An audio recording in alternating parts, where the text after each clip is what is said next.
Olá! Neste vídeo, veremos o conceito simples de equação equivalente como sendo a base dos métodos de resolução de sistemas lineares. E finalizamos com um tipo especial de matriz, que é a matriz aumentada. Em outro vídeo, afirmamos que o sistema linear pode ser equivalente a uma expressão de matrizes, como mostra o exemplo. Do lado esquerdo, temos um sistema linear com duas equações e duas variáveis. Do lado direito, temos uma expressão ax igual a b, com três matrizes e duas variáveis. Se afirmarmos que este sistema linear é equivalente à expressão com matrizes axb, significa que as variáveis do sistema linear são as mesmas da expressão com as matrizes, ou seja, os valores de x1 e x2 que satisfazem o sistema linear também satisfazem a expressão com as matrizes ax igual a b. Essa seta em vermelho é um símbolo matemático, que significa C e somente C. E o C e somente C significa que se um é verdadeiro, o outro também é verdadeiro. Se um deles é falso, outro também será falso. O sistema linear é verdadeiro se as duas equações forem verdadeiras ao mesmo tempo. E cada equação é verdadeira se a igualdade é verdadeira, se o lado esquerdo é igual ao lado direito. Por exemplo, na primeira equação, se x1 mais x2 é igual a 72. A equação de matrizes é verdadeira se a igualdade for verdadeira, se o lado esquerdo é igual ao lado direito. Se cada lado tem o mesmo valor, é como se colocasse numa balança, onde o lado esquerdo tem o mesmo peso que o lado direito. O mesmo acontece na equação matricial. Se o resultado da multiplicação ax for igual a b, ou seja, colocando numa balança, o lado esquerdo é igual ao lado direito. Agora vamos falar um pouco mais sobre equações equivalentes. Vamos pegar essa equação e partir do princípio que é verdadeira, ou seja, o lado esquerdo é igual ao lado direito. Agora eu vou colocar na balança. A mesma está em equilíbrio, pois os dois lados são iguais. Se você colocar 2 kg do lado esquerdo e mais 2 kg do lado direito, a balança continua em equilíbrio? Sim, continua. Ou seja, o lado esquerdo, x1 mais x2 mais 2, será igual ao lado direito, 72 mais 2. Teremos uma nova equação verdadeira. Dizemos que essa nova equação é equivalente à primeira, pois somamos o mesmo valor dos dois lados e ela continuou sendo verdadeira. As duas equações não são iguais, elas equivalem à mesma afirmação matemática, elas são equivalentes, e eu posso trocar uma expressão pela outra. Agora, voltando à nossa equação, e se eu retirar 5 de cada lado, ela continuará em equilíbrio? Sim, continuará. E o resultado é uma equação equivalente. E se multiplicarmos o lado esquerdo por 3, assim como o lado direito, também manteremos a igualdade? Sim, manteremos. O mesmo acontece se dividirmos os dois lados pelo mesmo número. Produzimos uma nova equação equivalente. Aqui mostramos 4 equações equivalentes, que podem ser trocadas uma pela outra. E para encontrarmos equações equivalentes, não importa o valor. O importante é fazer a operação dos dois lados com o mesmo número. Agora, olhe que interessante quando aplicamos esse conceito num sistema linear. Aqui temos duas equações, elas não são equivalentes, pelo menos a princípio eu não sei. E o importante é que o sistema linear é verdadeiro quando as duas equações forem verdadeiras.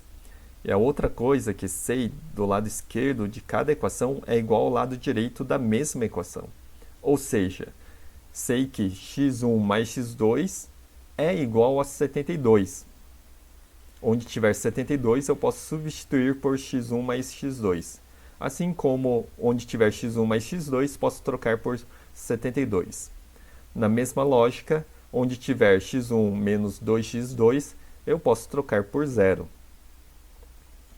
Agora, vamos multiplicar a primeira equação por menos 1 dos dois lados. O resultado é essa equação equivalente, que continua sendo verdadeira. O lado esquerdo é igual ao lado direito. Se elas são iguais, elas possuem o mesmo valor, certo?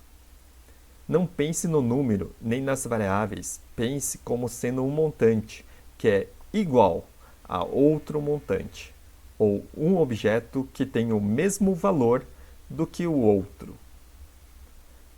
Agora, lembrando da balança, se eu adicionar qualquer coisa dos dois lados, desde que sejam iguais, mantenho a igualdade e crio uma nova equação equivalente, certo?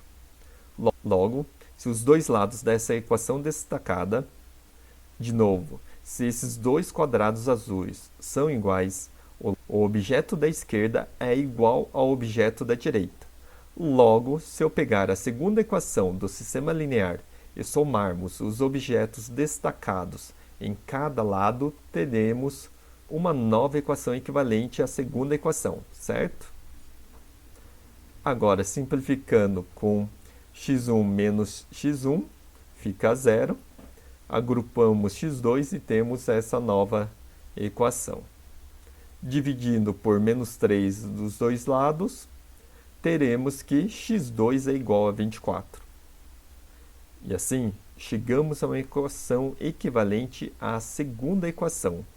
Logo, podemos substituir essa nova equação no sistema linear. Agora, nosso sistema linear foi simplificado para esse novo sistema linear. Agora eu vou fazer a mesma lógica para a primeira equação. Um pouco diferente para ver se você entendeu todo o conteúdo desse vídeo. Vamos lá? Guarde que x2 é igual a 24.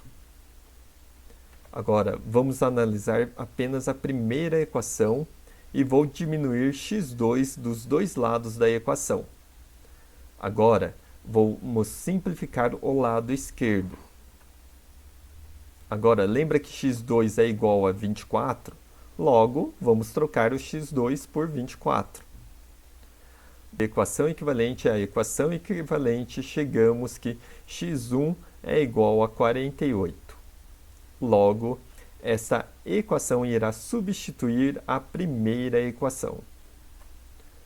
Agora temos um novo sistema linear, já com os valores das variáveis em cada equação.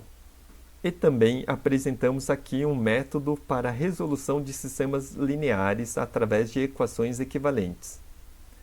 Eu expliquei sobre equações equivalentes que substituem outras equações e, ao mesmo tempo, resolvemos o sistema linear.